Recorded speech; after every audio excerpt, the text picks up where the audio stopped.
ওকে, আমাদের দ্বিতীয় ভিডিওতে স্বাগতম। আমরা প্রথম ভিডিওতে আমাদের এতটুকু পর্যন্তই কাজ করেছিলাম, অর্থাৎ আমাদের যে প্রফিট মার্জিন ছিল সেটা পর্যন্ত কাজ করেছি। এখন আমরা 5 নাম্বার কোশ্চেনের উত্তর দেওয়ার চেষ্টা করব ড্যাক্সের মাধ্যমে।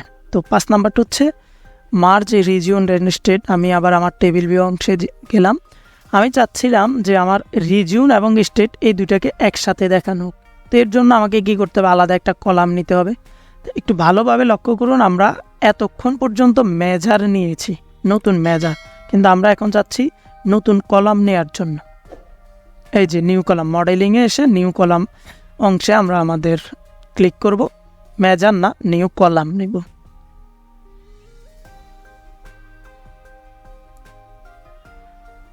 আচ্ছা, কলাম নেওয়ার জন্য আমি আবার দ্বিতীয় অপশানে যাই, তাহলে আমার জন্য সুবিধা হবে। মানে টেবিল ভিউতে যাচ্ছি বুঝতে সুবিধার জন্য।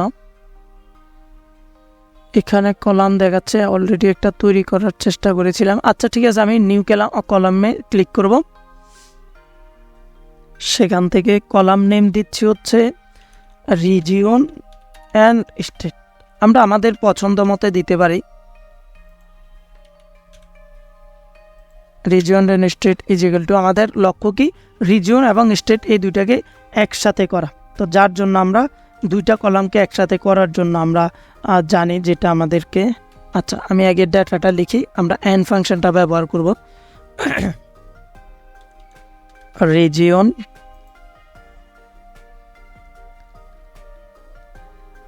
এই ফাংশনটা আমরা ব্যবহার করব যখন দুইটা কলামকে আমরা মার্জ করার চেষ্টা করব।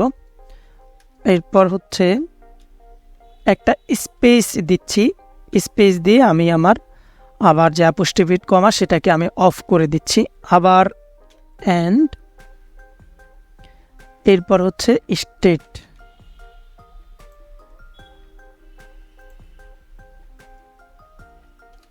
এন্টার প্রেস করলাম।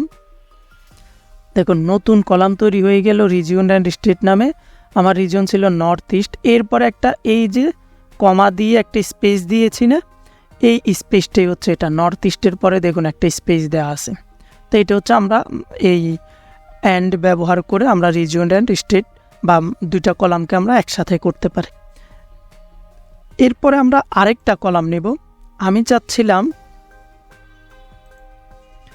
আমাদের ক্যাটাগরি সিলেক্ট করার জন্য, অর্থাৎ কি পরিমাণ ইউনিট সোল্ড হয়েছে। যেমন আমি চাচ্ছি ধরুন আমার যদি 5,000-এর কম ইউনিট সোল্ড হয় তাহলে সেটাকে আমি স্মল ক্যাটাগরিতে রাখবো, এবং 5,000-এর বেশি যদি সোল্ড হয় তাহলে এটাকে আমি 5,000-এর বেশি যখন হবে তখন সেটাকে আমি লার্জ ক্যাটাগরিতে রাখবো। এর মানে হচ্ছে আমরা লজিকের ব্যবহার করব। পাওয়ার পয়েন্টে যেটা দেখিয়েছিলাম, আমাদের অনেক ধরনের ফাংশন আমরা ব্যবহার করতে পারি। এই যে logical if function and or এই ফাংশনগুলোর ইউজ আমরা এখন এই ড্যাক্স ফাংশনে করব। তো এর জন্য আমরা ক্যাটাগরি নামে একটা কলাম নিচ্ছি। এখানেও কিন্তু নিউ কলাম নিয়েছি, মেজার না। কলাম নেওয়ার পর ক্যাটাগরি আমি চাচ্ছিলাম 5,000-এর কম। তো কিসের ভিত্তিতে?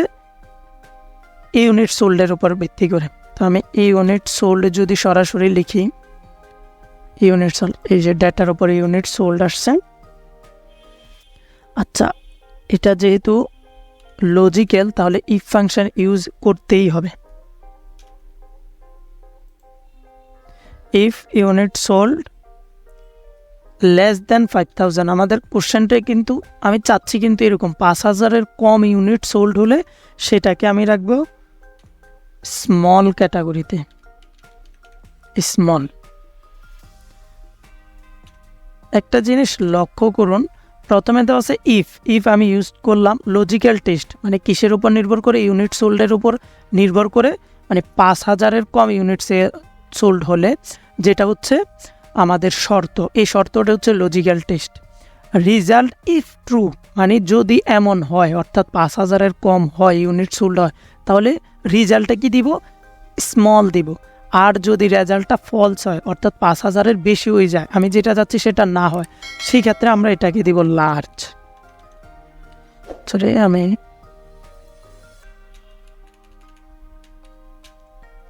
আমাদের কোড লেখা বা ড্যাক্স লেখার শেষ, এন্টার প্রেস করব। তাহলেই দেখুন ক্যাটাগরি হিসেবে আসছে লার্জ, কারণ এর ইউনিট সোল্ড হচ্ছে 12,000। আমি স্মলে যাই, স্মলে হচ্ছে কত 2225 দেখাচ্ছে, 750 দেখাচ্ছে, মানে এগুলো হচ্ছে 5,000-এর কম। সরি, এটা ইউনিট সোল্ড এটা। এখানে এই যে আমার স্মল দেখাচ্ছে হচ্ছে 1500, 1750, 5,000-এর যেগুলা কম সেগুলাতে স্মল দেখাচ্ছে এবং 5,000-এর বেশিগুলাতে লার্জে দেখাচ্ছে। এখন আমি দুইটা তো লিখলাম, কিন্তু সরি ইউনিট সোল্ড না, আমাদের নতুন এই যে ক্যাটাগরিতে ডাবল ক্লিক করব। আমি চাচ্ছি স্মল, লার্জ, মিডিয়াম এই 3টা ক্যাটাগরি দেখানোর জন্য।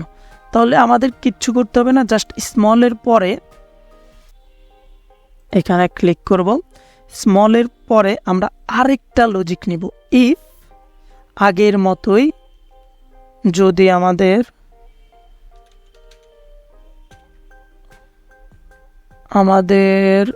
কলামের নাম হচ্ছে ইউনিট সোল্ড। আচ্ছা, এখানে দেখাচ্ছে না, এই যে ইউনিট সোল্ডস লেস দেন, মানে আমি এখন শর্তটা হচ্ছে কি 5,000-এর কম হলে স্মল দেখাবে, 10,000-এর কম হলে মিডিয়াম দেখাবে। তো আমি এখানে 10,000 ইউজ করলাম, আগের মতোই কমা। এরপরেই আমাদের রেজাল্ট ইফ ট্রু অর্থাৎ সত্য হলে আমরা এখানে দেখাবো মিডিয়াম, এলস অর্থাৎ যদি সত্য না হয়, রেজাল্ট যদি ফলস আসে তাহলে আমরা লার্জ দেখাবো।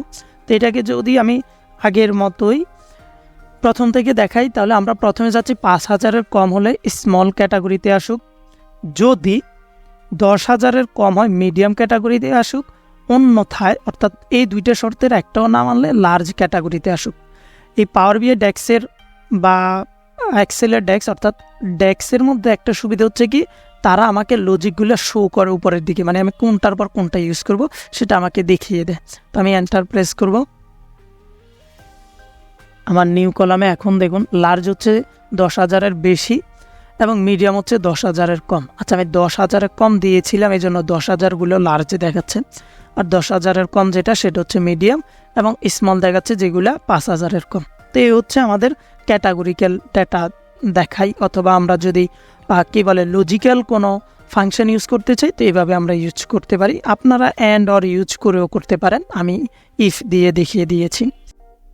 আমরা এখন আমাদের নেক্সট কোশ্চেন যেটা হচ্ছে রেভিনিউ ফ্রম স্প্রাইট, অর্থাৎ স্প্রাইট থেকে কি পরিমাণ রেভিনিউ আমরা জেনারেট করতে পেরেছি সেটা দেখব। এর জন্য নিউ মেজারে ক্লিক করব। ক্লিক করার পর আমি এটাকে লিখতেছি Sprite revenue is equal to total revenue. আচ্ছা সরি, আমরা তো ক্যালকুলেশন করব রেভিনিউর পরিমাণ। স্প্রাইটের রেভিনিউ ক্যালকুলেশন করার জন্য আমরা ক্যালকুলেট ফাংশনের ব্যবহার করব। ক্যালকুলেট টোটাল রেভিনিউ বেভারেজ ব্র্যান্ডের নামটা দিচ্ছি স্প্রাইট।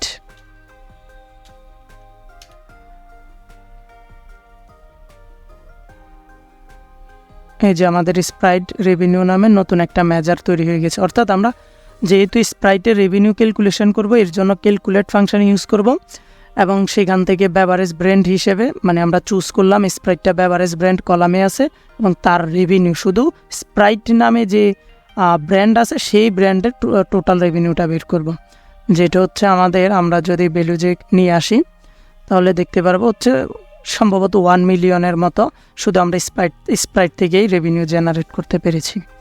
তো এরপরের কোশ্চেনটা হচ্ছে revenue from Sprite and Fanta. এটা আমি করব না, এটা আপনাদের জন্য কি বলে প্র্যাকটিসের জন্য দিয়ে দিলাম। এটা করবেন এবং কমেন্টে জানাবেন আপনাদের উত্তর কত এসেছে, বা প্র্যাকটিস করার পরে কোডটা সহ যদি লিখে দেন তাহলে অন্যদের জন্য সুবিধা হবে এবং সঠিক উত্তরটা অবশ্যই আমাদের কমেন্টের ঘরে দিয়ে দিবেন। ধন্যবাদ সবাইকে, আসসালামু আলাইকুম।